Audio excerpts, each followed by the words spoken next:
Binantaan mo at siniraan ang nangutang sa'yo sa social media? Alamin ang kaparusahan mo sa NBI. Naku, bawal ito.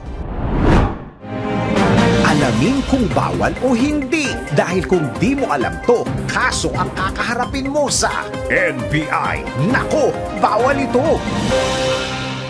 Binantaan at siniraan mo pa ang nangutang sa'yo sa social media? Nako, bawal ito. Kung marami kang pera, lapitin ka talaga ng mga utangera. At kapag hindi na pautang, ikaw pa ang kontrabida. Paano naman kung yung pinautang mo hindi nakabayad sa tamang oras? At dahil sa bugso ng damdamin, ipinost mo siya sa social media. Plus, siniraan mo pa. Nako, alam mo bang labag sa batas yan? May tuturing itong cyber libel. Lalo na kung ipinost mo ang mukha ng nangutang sa'yo at sinamahan mo pa ng paninirang puri. Mahigpit na pinagbabawal sa batas ang pamamahiya sa isang tao sa online. Ang sinumang magkasala ay maaaring mabilanggo ng 6 na buwan at 1 araw hanggang 6 na taon o pagmultahin ng mula 40,000 pesos hanggang 1.5 million pesos. Kaya paalala, magpautang at your own risk. Kapag singilan, kausapin na lang ng masinsinan at huwag nang siraan. Baka sa halip na ikaw ang bayaran, ikaw pa ang magbayad dahil sa kasalanan. Baka masabihan ka pa ng,